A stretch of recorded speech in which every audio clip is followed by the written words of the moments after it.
Happy New Year, everyone, and welcome to this edition of This is Glendale. I'm Joe Dubinsky. And I'm Beth Horace, and we have some interesting things to talk about what we've been doing. What were you working on this time? Well, as promised, I took a look at ways to reduce water consumption based upon water rates increasing in 2020. So that should be interesting. That's good. I had the pleasure of talking to David Brown. He's on the committee with the Glendale Presbyterian Church. They're in the midst of a massive renovation of the beautiful stained glass windows in their church. And anything else? Yes, there's a tower of stone that stands on Arbor Circle behind the Armed Forces Memorial. I'm going to tell you what that is. Great, and I had the pleasure of talking again with Mayor Lofty about the status of the quiet zone. Stay tuned. Hello, and welcome to this segment of This is Glendale. I'm Beth Horace, and with me today is Mayor Don Lofty. And welcome, Don. Thanks for joining us this morning. Well, good morning, Beth, and it's great to be here. And we're here today to discuss the status of the quiet zone, which has been a long time in coming, and I hope that you have good news for us. Well, Beth, I have to start with the bad news, which is that the quiet zone is not yet in operation. And we know this because a train just came by here blowing its horn as usual. So it's not here yet, but the good news is that we are very, very, very close to being done and having the quiet zone in operation. In December 16th and 17th, the contractors came out and they finished the work on the electronics and they installed the new gates, and everything is working properly. On December 20th, that Friday, we sent in our notice of establishment of a new quiet zone, which is the final legal step by the village to start the quiet zone, to get it going. And how much notice do you have to give people before they supposedly stop? 21 days. Oh. So we sent it in on December 20th, and that means that 21 days later is January 10th, and that is the date when the quiet zone, the horns are supposed to stop. Now, I say supposed to because nothing on this project has gone quite as smoothly or according to the schedule that we think it will. Mm-hmm. And it's been very frustrating for us, but the fact of the matter is that doing a quiet zone is complicated, and it's nearly everybody working. It's complicated and rare, and nearly everybody working on it at the railroads and the state, it's the first one they've ever done. Oh. And so everybody has been kind of feeling their way along. They haven't wanted to go too fast on it. We wanted to go fast, but they did not. And so it has moved much more slowly than we expected. I cannot say that on January 10th all the horns are going to end, but I can say that very, very soon after that, yes, the horns are going to end and the quiet zone is going to go into effect. That is fabulous news. I'm certain that everyone who is seeing this is cheering in their chairs. I hope so. I hope so, because I will be cheering in the streets. Right. I was going to say, weather permitting. Yeah. Hopefully, we can put together if not a spontaneous, at least some sort of celebration for the actual creation or opening of the quiet zone. That again, this is our first quiet zone, so we don't know exactly how to celebrate it, but we're working on it. We're working on it, Beth. That's terrific. Well, thank you so much for the good news, and thank you for watching. My pleasure, Beth. Hi, I'm Joe Dubinsky for This is Glendale. Last month we talked about the need to increase water rates. This month I'd like to talk about how you can conserve water and help mitigate those increases. Water leaks cost money. A 1/32 drip on a faucet wastes approximately 18,500 gallons a quarter. At the cost of 2 cents a gallon, which is what we pay for water and sewage, that's $360. A 1/16 inch trickle on a faucet can waste approximately 74,000 gallons of water, and at 2 cents, that's $1,480. I'm here with Kevin Bell, who's the chief operator at the Water and Sewage Department. Kevin, can you tell us about the unique feature on our water meters? I sure can. So Glendale's kind of unique because half the meters are inside and then half the meters are outside. So you can very easily go to your basement for the houses that have the inside meters and check this blue dial. If that dial is moving and think you have all your water shut off, then you do have a leak somewhere inside your home. You can call the village office and we would be more than happy to come out and assist you in trying to find that leak inside your house. For the outside meters, you can give us a call if you think you do have a leak. We can come pull the meter pit and check that blue dial as you shut off your main shut off in your home.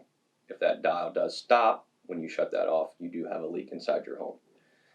And we can come out with these blue packets, these dye tablets, and we can give you one for each one of your toilets. You drop 2 of these tablets inside your toilet tank, wait 15 to 20 minutes, come back and check your toilets, and if the water is blue inside your bowl, that means that toilet is leaking and needs to be repaired. So you'll actually assist our residents to try to find the leak in their home? I will. Wow, that's great. Thank you, Kevin. No problem. We'll be right back with some more tips about conserving water. A leaking toilet could cost thousands of gallons a month, leading to higher bills. Sometimes toilet leaks are easy to hear and sometimes they're not. I'll give you a personal experience. I was walking down the hall in my house. Nobody was in the bathroom and I heard it was my toilet refilling because my toilet was leaking. A moderately leaking toilet wastes 250 gallons a day, 7,500 gallons a quarter, and that could be an extra $150 on your water bill. Older toilets can use 4 times more water to flush. Here's an easy way to reduce the amount of volume of water in your toilet tank. Take a 1 liter bottle like this, fill it with some sand to weigh it down, fill the rest of it up with water, and place it in the toilet tank. Make sure it's safely away from the mechanism. It can save you a couple of gallons of water every day. If you don't want to do that, you can go to conservationwarehouse.com and you can buy a toilet water saver kit for less than $5. And if you have to replace your toilet, make sure you buy one that's more efficient than the one that you had. Take shorter showers. Cutting just 1 minute off your shower can save you 75 gallons a month. And you can install a high efficiency shower head. They only cost about $10 to $20. Sinks. Install an aerator on your bathroom or kitchen faucet. That saves about a gallon a minute. An aerator reduces the flow from the faucet and uses air to maintain good water pressure. Don't run the bathroom or kitchen faucet. You'll save about 2.5 gallons of water for every minute your faucet doesn't run. Use a large container filled with rinsed water and washing dishes by hand. When cooking, peel and clean vegetables in a large bowl of water instead of under running water, and turn off the water when you brush your teeth or shave. Finally, washing machines and dishwashers. Try to wash only full loads and be sure to scrape the food residue from the dishes instead of rinsing them in the sink. Most dishwashers will clean them up pretty well. What does the dishwasher do? And finally, if you have to replace a dishwasher or washing machine, look for Energy Star appliances that'll help you conserve water. I hope you find these tips helpful in conserving water. I'm Joe Dubinsky, and this is Glendale. Hi, welcome to this segment of This is Glendale. I'm Bet Chorus, and with me today is Dave Brown, and we are in the Presbyterian Church to discuss the new stained glass window installation that's in progress. Welcome, Dave. Thank you. Okay, let's just get started from the very beginning. Stained glass windows or colored windows have been a part of this church's exterior expression since the beginning. The first church, you want to tell us when that was built? Okay, the church house itself was built around 1860. And the stained glass windows in it were not really stained glass. They were actually glass that was painted and fired. Oh. So this church that we are now in, it was designed and built approximately... This building was built in 1873. Right, and the windows in this one are not the ones that you see today. They were originally a yellow color, you said? Yes, they were yellow, and we still have 2 rose windows that are still the yellow. And they're currently being out right now, being reframed. Why are you having this big investment in the stained glass windows at this point in time? The reason we started the project was because the frames on the windows were rotting. And the last time they were painted, which was probably about 10 years ago, we knew that the frames had to be redone. And then at the same time, we wanted to increase the amount of light inside the sanctuary. The east-facing window above at the end of the chancel was replaced. The side windows were replaced, and the large rose window glass was replaced, and the window that we just reinstalled. Right, in that area back there. Right. Now, the west-facing window, there was you'll explain what the changes were there. That is fabulous, by the way. I can't wait for everyone to see it. Well, when it was redone in the 60s, they put the blue glass in the rose part of the window, but they retained the rest of the yellow glass and the rest of the window. There's lancet windows underneath the big rose window. They didn't replace it because in the 40s they had enclosed the area of the lancet window because they felt there was too much light in the sanctuary. No need to replace the yellow because you couldn't see it. So now what we've done is replace the yellow that was below the rose window with glass that matched the windows on the side of the sanctuary. And then we opened up the area behind it into the sanctuary. And that allowed all the light to come through. We're towards the end of a project that is costing about $650,000 total. The parts that are left on the projects are the finishing of the installation of the windows and then the painting of the interior.